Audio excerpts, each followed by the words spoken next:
The testimony before the Credentials Committee, the FDP had a lineup of very different people. They had Rita Schwerner, the widow of Mickey, who had been killed in Neshoba County. They had Martin Luther King. Everybody knew King.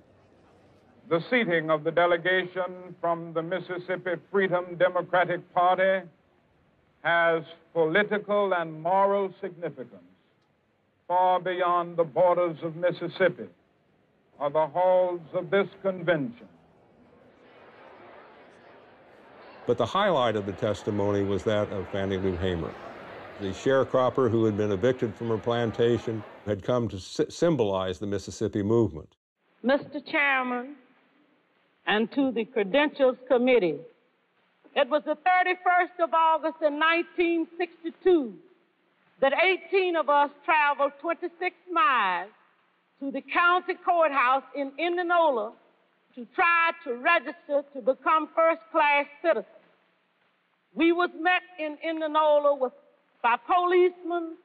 The president, Lyndon Johnson, he's not afraid of Martin Luther King's testimony. He's afraid of Fannie Lou Hamer's testimony.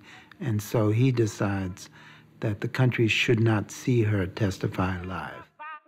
Johnson is in the White House, and he convened an impromptu press conference. We will return to this scene in Atlantic City, but now we switch to the White House and NBC's Robert Goralski. Now, ladies and gentlemen, the President of the United States. On this day, 9 months ago. He did it knowing that they would break away, thinking he might announce who his choice of vice president was going to be. Instead, he gets up there and he announces, get this, he announces that it's 9 months to the day since Governor Connolly, who was there, was shot along with President Kennedy. So he announced a 9-month anniversary. Everybody's scratching their heads. Thank you very much. And then he leaves. And by that time, Fannie Lou Hamer's testimony was over. However, it backfired on Johnson because it became a story that she had been taken off television, and in the news that night and for days afterwards, they replayed her testimony. I was carried to the county jail and put in the booking room.